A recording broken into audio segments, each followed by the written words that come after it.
Hello and welcome to Pitboards and Podiums with me, Maya Westwick. In today's episode we are going to be recapping the Emilia Romagna Grand Prix, so buckle up and let's talk F1. Alright guys, so as I said, today I'm going to be talking all about the Emilia Romagna Grand Prix last weekend. So I am going to talk a little bit about the practice sessions, but I'm going to focus mainly on qualifying and the race itself for you. Coming into the European leg of the Formula One season, a lot of the teams brought upgrades. Obviously, McLaren last weekend in Miami brought upgrades, as did a couple of other teams with a few bits. But the majority of the upgrades for the majority of the grids were brought in Imola. So Ferrari brought 7, lots of different aero upgrades. Red Bull brought 5. Mercedes brought some revisions to their floor and their brake ducts and that sort of thing. Aston Martin brought a huge upgrade package. They had 9 upgrades, including a new front wing, a new floor, diffuser, rear suspension, all sorts that they were hoping was going to improve their performance. Spoiler alert, they did not have a good weekend, so it did not pay off for them. Alpine had a new floor edge. Williams, in an attempt to save weight, had a new lighter floor body. Sauber had extended their floor fences forwards, and Haas reshaped their front wing end plate, their top wishbone fairings on the rear suspension, and they repositioned the winglet layout for the rear corner of the car. So that is all of the upgrades that were brought for Imola, and it was going to be an interesting weekend to see how these upgrades affected the standings and affected the kind of relationship that the teams had to see who could catch up to Red Bull. Also, a change at Ferrari was that Xavi is no longer Charles Leclerc's race engineer. Xavi's gone. I don't know what Xavi's doing, to be honest. But Leclerc has a new race engineer from the Emilia Romagna Grand Prix, and that is Brian Bozzi, who was his performance engineer. He's been promoted up to race engineer, and he did a very good job of it, bless him. In FP1, we had a red flag because Albon at Acqua Minerale had to basically park his car on the grass. His car just completely cut out after it went over a curb. He literally turned the car off going over the curb. So he had to just park it on the grass at Acqua Minerale. It did, of course, mean that everybody got less running time, but it also meant that he was out of FP1 entirely.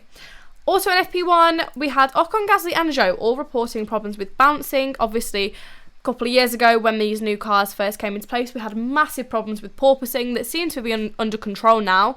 But both of the Alpines and Zhou seemed to really struggle with it. Gasly said on his team radio that he couldn't even see where he's going in the straights. There was that much bouncing, which did seem to be a little bit of an issue for them.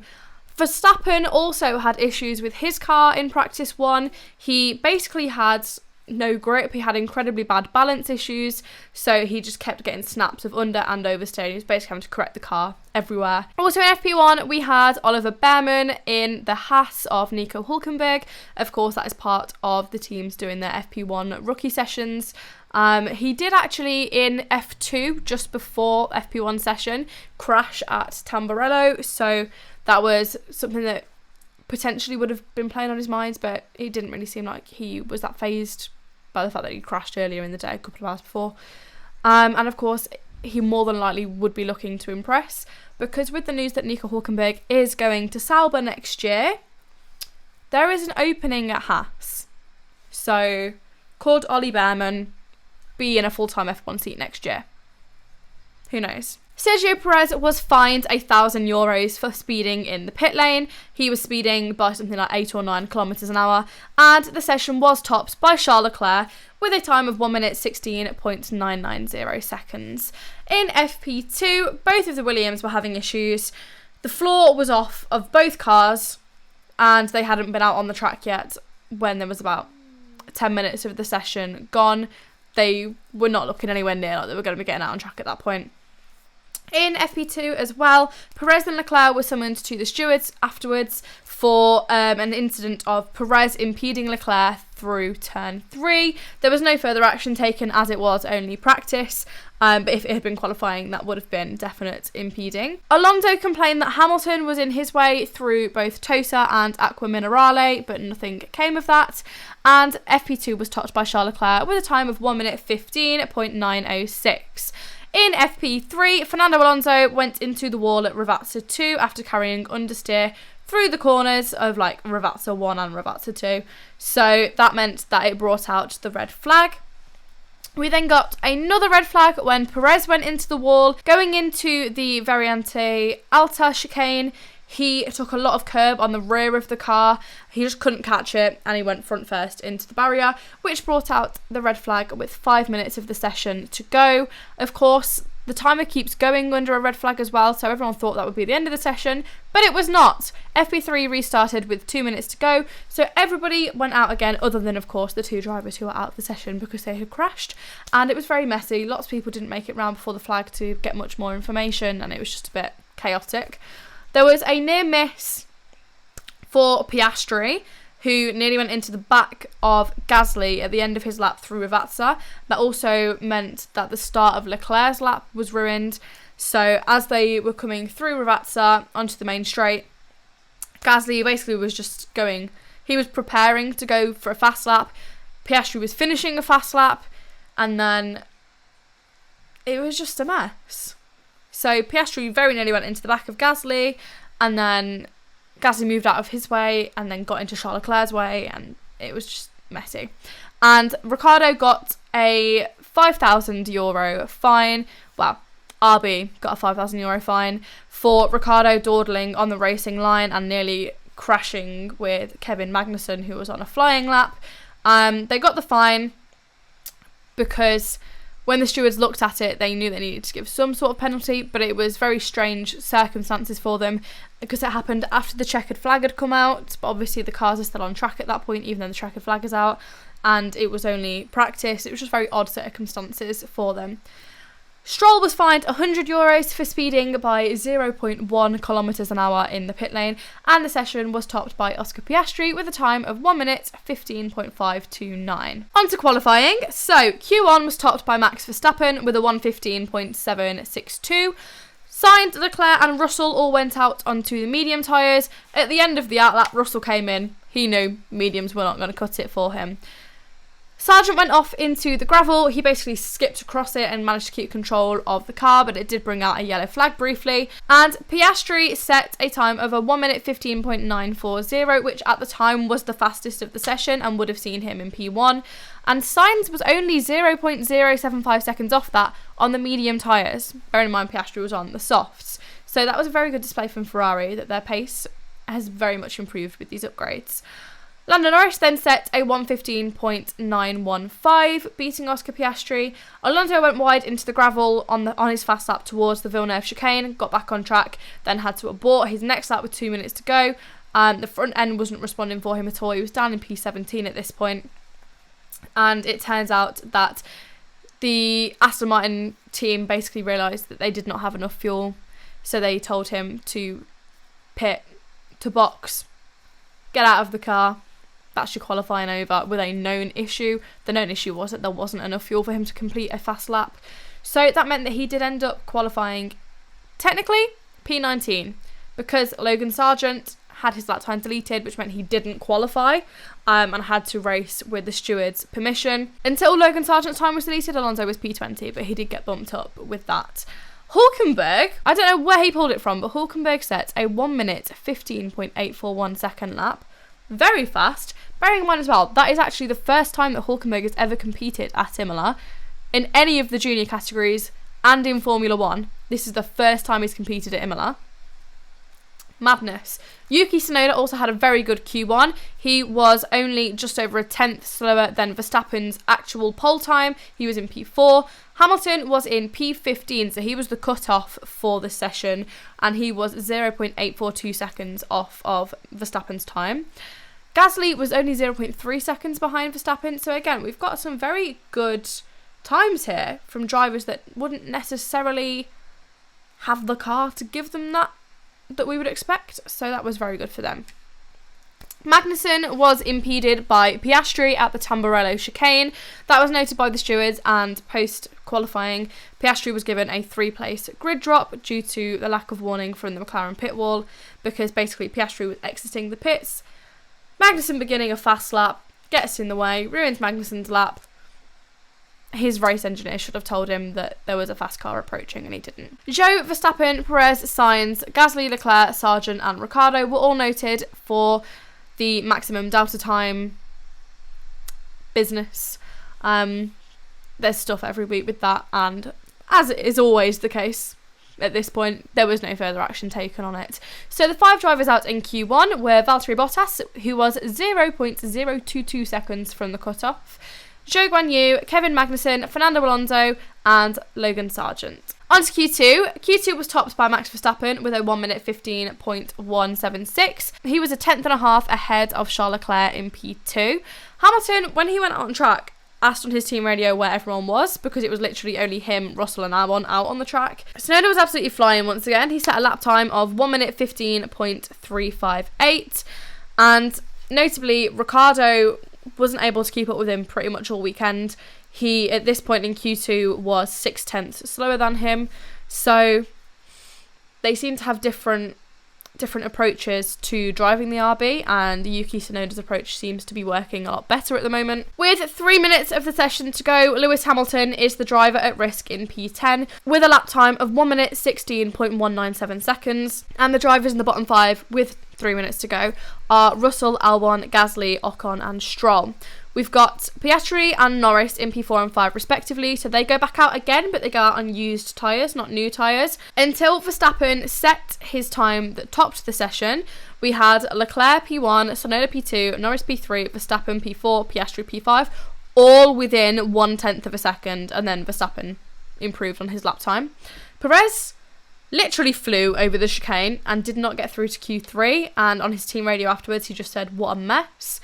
Albon didn't go back out to try and get through, so he pretty much accepted that he was going to be out. Russell questioned the Mercedes strategy. He just scraped through and he said, "I don't know why you sent me out on a used set to start with, it just piles up the pressure for that last lap."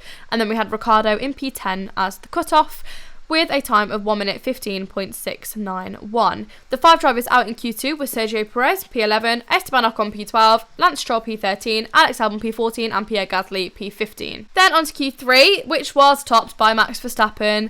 Verstappen was on pole with a time of 1 minute 14.746. With 5 minutes to go, the order was Verstappen, Norris, Leclerc, Piastri, Sainz, Russell, Tsunoda, Hamilton, Hülkenberg, Ricciardo, who had not set a time yet. And with less than 3 minutes to go, they were all queuing in the pit lane, which has been a problem all season. With this whole new ruling on the maximum delta lap time and all of that the drivers have to adhere to once they're on track, it just means that all of the queuing that was happening on track is now happening in the pit lane, and you can't even get round people in the pit lane, so it is causing problems. But the qualifying order for the top 10 ended up being Verstappen in P1. He improved on his first lap attempt by 0.123 seconds to set his pole time of 1 minute 14.746. He equals Senna's record of 8 consecutive poles. And then we had Piastri qualifying in P2, 0.074 seconds off of Verstappen. But of course, he was under investigation and did receive a 3-place grid penalty. So he started the race from P5. We then had Lando Norris qualify P3, Leclerc P4, Sainz P5, Russell P6, Tsunoda P7, Hamilton P8, Ricciardo P9 and Hülkenberg P10. So that meant that for the race start, Lando Norris was P2, Leclerc P3, Sainz P4. Now on to the race itself. So a couple of things between qualifying and the race. Alonso started from the pit lane because Aston Martin changed the suspension setup of the car under part firme conditions, which means that he has to start from the pit lane, but he was going to be P19 anyway, so I think that's why they just went, let's change it and just take the penalty. Everybody pretty much was starting on medium tyres. We had Sergio Perez on hards and Gasly and Alonso on softs, but everybody else was on the mediums, and the track temperature was 42 degrees, air temperature 26 degrees. On lap 1, Verstappen got a very good start. He had a clear lead into Tamburello, with Norris retaining P2. Charles and Ocon battled side by side through Tosa, and then Ocon wins out towards Acqua Minerale, gaining that position. Tsunoda loses 2 positions down to P9 on the opening lap. Hamilton gains 1 up to P7. Hulkenberg gains 2 up to P8. Perez gains 1 up to P10. Magnussen gains 2 from Bottas and Zhou, and Ricciardo loses 2 down to P11. By lap 3, Norris is still just about within DRS range of Max Verstappen, and Alonso has caught up to the back of Logan Sargent at this point because, of course, at the race start, he was like 20-30 seconds behind everyone else. By lap 4, we have a DRS train building from behind Hulkenberg, who is then 2 seconds behind Hamilton. So from him backwards, everyone was getting very close. On lap 7, Sainz says that the McLarens are fast. On lap 8, Alonso pits off of his softs onto the hard tyres. He comes out in P20, 29 seconds behind P19 with his front brakes on fire as he exits the pits. On lap 9, Albon pits, coming out in P20 from P14 on the hard tyres. He had a 2.5 second stop and his tyre was not on properly. So this was the start of a very bad race for Albon. He left the pits, had to crawl back around for lap 10, make it back to the pits to have another pit stop to get the tyres put on properly. At this point, he's already over a lap down and there's not really much he can do to make that back. Also on lap 9, Gasly and Bottas both pit. They come out in 17th and 18th respectively on the hard tyres. And as I said, on lap 10, Albon is just crawling back round to the pits. So the leaders are already approaching him before he even gets into the pits, trying to get past him. They lap him around Aqua Minerale, and then by the time he's had the pit stop as well, he's almost 2 laps down already. Piastri's right on Sainz's tail within DRS. On lap 12, Ricciardo pits has a 2.7 second stop coming out in P16 on the hard tyres. On lap 13, Tsunoda pits has a 2.3 second stop coming out in P15 on the hard tyres. On lap 14, Hulkenberg pits comes out in P15 on the hard tyres, 2.5 seconds behind Tsunoda. On lap 18, Perez locks up into the gravel at Rivazza, and he is in P8, 15 seconds behind Hamilton in P7. So you can kind of already see that the field is starting to spread. The front of the field is running away with it, and we're getting some large gaps. On lap 21, Verstappen says that his front left tyre is not good, and Russell also reports that his rear tyres are not good. And then on lap 22, Russell pits onto the hard tyres, coming out in P10 after a 2.4 second stop. On lap 23, Norris pits, has a 2.4 second stop, comes out in P7 on the hard tyres from P2, just behind Perez through Tamburello. Albon receives a 10-second penalty for being released from the pits in an unsafe condition, and Russell passes Ocon for P9. On lap 24, Piastri has a 2.2 second stop, comes out in P8 on the hard tyres behind Stroll and Perez. Norris passes Perez into the braking zone of Tamburello, sets a purple sector 1 as well, so he is starting to fly. On lap 25, Verstappen pits, has a 2.6 second stop, comes out in P4 from pitting from P1 on the hard tyres. So at this point we've got Leclerc P1, Sainz P2, Hamilton P3, none of which have pitted. Piastri passes Stroll ahead of Tamburello for P7, so that means that if Sainz was to pit now, he would end up behind Piastri, so he has actually lost out track position to Piastri by not pitting earlier. Norris sets a fastest lap of a 1 minute 20.468. Piastri then sets a fastest lap of a 1 minute 19.907. Throughout the rest of the race, the McLaren boys do set quite a few quick laps. On lap 26, Leclerc pits onto the hard tyres, comes out in P6. Ocon pits onto the hards, coming out in P19. Albon pits onto another set of medium tyres. He's now 2 laps down. He's a lap down to P19. He serves his penalty. And this is not the last time that Albon comes into the pits. Also on lap 26, Hamilton locked up his front inside tyre at Aqua Minerale. He then understeered into the gravel, so his tyres were a bit dirty. Albon unlaps himself by 1 lap, but he's already 2 laps down. So he's still 1 lap down at this point on Hamilton, but he used Lewis going off track to get himself to 1 lap down rather than 2 laps down on him. On lap 27, Leclerc and Perez are literally side by side going down towards Tamburello, and Leclerc is ahead by the braking zone in P5. Piastri passes Perez for P6, Sainz pits onto the hards, has a 2.7 second stop coming out in P6, and Hamilton pits onto the hards coming out in P9.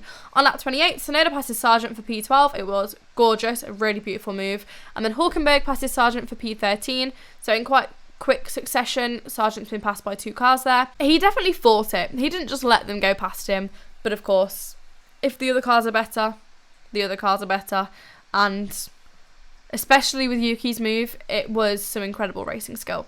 On lap 29, Sainz is now within the DRS of Perez. He's 0.5 seconds behind him, so he is right on his tail. On lap 30, Verstappen has a 6-second lead on Lando Norris. So they're now back in P1 and P2 with Leclerc in P3. And Leclerc is starting to gain on Lando. Sainz makes a very late dart on the brakes through Tamburello ahead of Perez in P5. And he is now 6.5 seconds behind Piastri after having pitted and having to get past Perez. So he was very much last of the late breakers through Tamburello there. On lap 31, Albon then pits once again onto another set of medium tyres, and that is because he does not have any hard tyres that he can pit onto. The hard tyres that were used when he had the pit stop where his wheels weren't secured properly were damaged when that happened, so he only has medium tyres that he can use at this point. Gasly pits onto the medium tyres coming out in P19. Piastri reports that degradation is higher than expected. Russell has an overtake on Perez going up to P6. It was a little bit close. It was kind of millimetres away from having a repeat of Bottas and Russell from 2021. But nothing happened, and he made the move stick. On lap 32, Sargent pits has a 3.5 second stop coming out in P19 on the mediums. On lap 33, Tsunoda passes Zhou at Tamburello for P11. He makes moves very quickly onto the back of Magnussen. Hamilton passes Stroll at the Variante Alta for P8. On lap 34, Zhou pits coming out in P17 on the mediums. Norris asks where he is so much slower than the people behind him, to which he's told they're using their tyres a lot more than we are, and he's like, yeah, but I have no pace. It's not that I'm not using the tyres, I have no pace. On lap 37, Hamilton passes Perez into Tamburello for P7. On lap 38, Perez then pits onto the medium tyres coming out in P11 behind Daniel Ricciardo back in his original grid slot. And he also has DRS on Daniel Ricciardo as well. Also, Stroll pits onto the hard tyres coming out in P13, Magnussen onto the hards coming out in P17, and Ocon passes Alonso for P14. On lap 39, Perez then passes Ricciardo for P10. On lap 40, he then passes Hülkenberg for P9 down the main straight with DRS going into Tamburello. And everybody from showdown at this point has been lapped at least once, or if you're Alex Albon, twice. On lap 41, Magnussen eases off and slots behind Zhou at Tosa, which potentially he would have defended a lot more if it wasn't for his 10 penalty points. He's been racking them up recently and he doesn't want to get a race ban. Also on this lap, Norris is told on his team radio that the last couple of laps before, Leclerc had tried to speed up and he's just like, I'm trying, I'm doing my best. On lap 42, Alonso pits coming out in P19 on the medium tyres, and Perez closes in on Tsunoda with DRS, passes him into Tamburello for P8. On lap 43, Leclerc is chasing Norris down with DRS, and he is told on his team radio that he is the fastest car on track. And it starts, for us Lando girlies, it starts getting a little bit stressful, because we think that Lando's about to lose P2.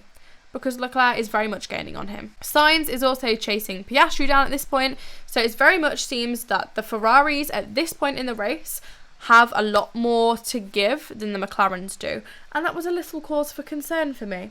But I did not need to be worried, as I will tell you.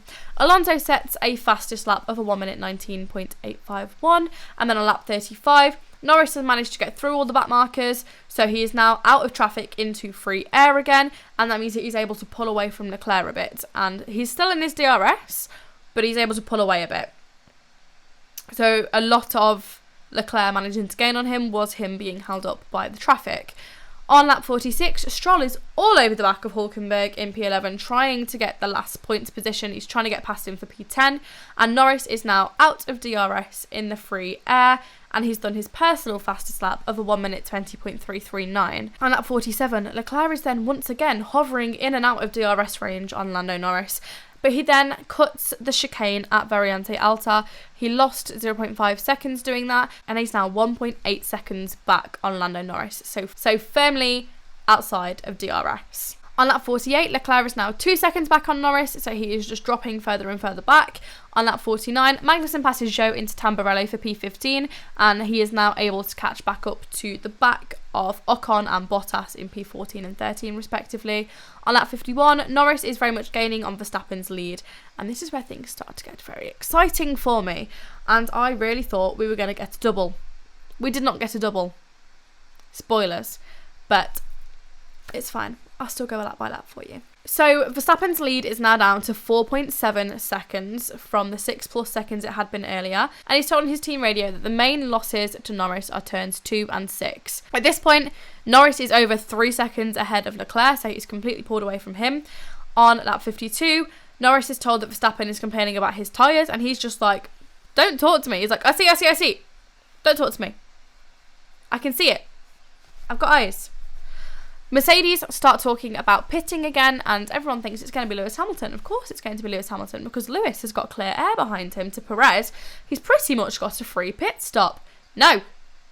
Mercedes pit George Russell, who is actually ahead of Lewis Hamilton.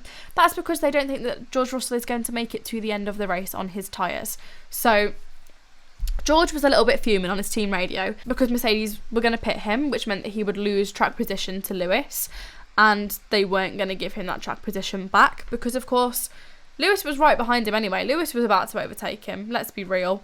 So they're not going to give that position back, and they're not going to make Lewis drop back 20 seconds to give that position back. But George was very much like, well, I'm ahead of Lewis, so why should I lose track position? And it was just a bit beefy.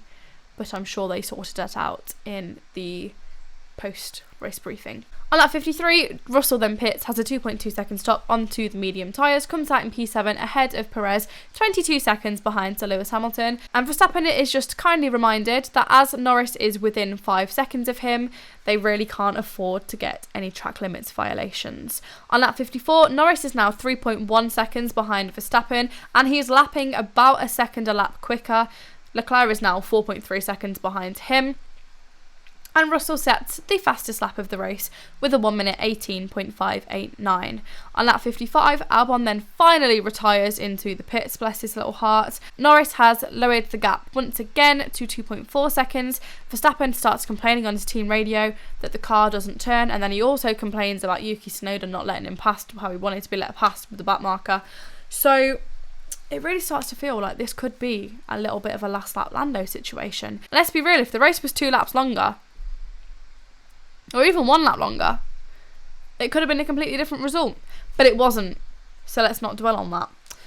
By lap 56, Norris is 2.1 seconds behind Verstappen. Lap 57, he's 1.9 seconds behind. Zhou and Ocon are noted for forcing another driver off track, but I don't believe anything ever came of that.